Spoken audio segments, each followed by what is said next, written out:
السلام علیکم ورحمۃ اللہ وبرکاتہ۔ محترم حضرات و خواتین،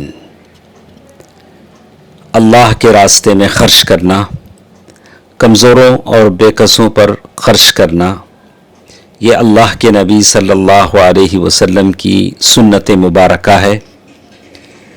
اللہ کے نبی صلی اللہ علیہ وسلم نے اتنا دیا کہ لینے والے خود شرما گئے۔ اسی سے متعلق غزوہ حنین کا وہ واقعہ ہم آپ کے سامنے رکھتے ہیں جس میں اللہ تعالیٰ نے مسلمانوں کو فتح نصیب کی۔ اس موقع پر بہت سارا مال غنیمت مسلمانوں کو ملا۔ 600 قیدی ہاتھ آئے، 24,000 اونٹ مال غنیمت کے طور پر ملے، 40,000 بکریاں ملی، 4,000 اوقیہ چاندی، ایسا سمجھ لیجیے 1,60,000 درہم مالیت کی۔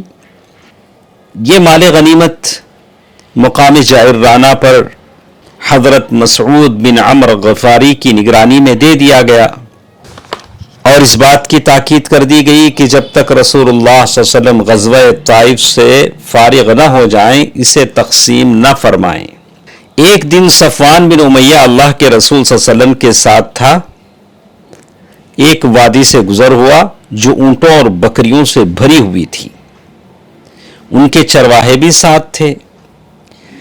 صفوان نے یہ منظر حسرت بھری نگاہوں سے دیکھنا شروع کیا۔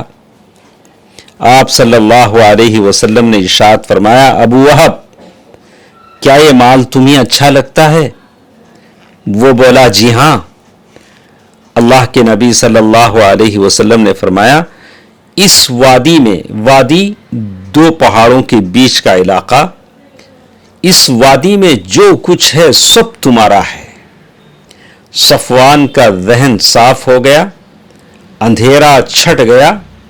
اس نے اپنے دل میں کہا، محمد صلی اللہ علیہ وسلم کتنے عالی ظرف، کس درجے کریم، کس قدر سخی اور کیسے حوصلہ مند انسان ہیں، اور ایک میں ہوں کہ میں نے ان سے کتنی زیادتیاں کی ہیں، کیسے کیسے گھناؤنے جرائم کا ارتکاب کیا، لیکن میرے جرائم اور سفاکیوں کے برخلاف ان کا کرم، ان کی بخشش اور ان کی عطا کتنی بے پایہ ہیں۔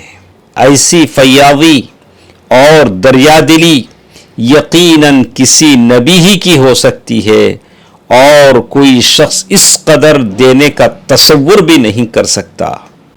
اسلام اور اللہ کے رسول صلی اللہ علیہ وسلم کی محبت ان کے دل میں اتر گئی، راسخ ہو گئی۔ فوراً کلمہ شہادت پڑھا اور صحابی ہونے کے شرف سے مشرف ہو گئے، رضی اللہ عنہ وعن اصحاب رسول اللہ اجمعین۔ اپنے اخلاق سے، اپنے بلند اخلاق اور کردار سے اپنے آس پاس کے غیر مسلموں پر اثر انداز ہوں۔ یہ وہ پیارے اخلاق ہیں، یہ وہ عظیم اخلاق ہیں جو میرے اور آپ کے نبی نے ہمیں سکھائے ہیں۔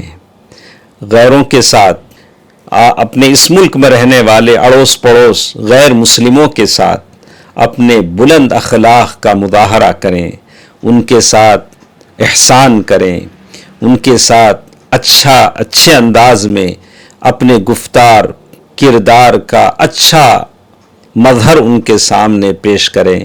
اللہ ہر ایک کو اس کی توفیق دے، آمین۔ والسلام علیکم ورحمۃ اللہ وبرکاتہ۔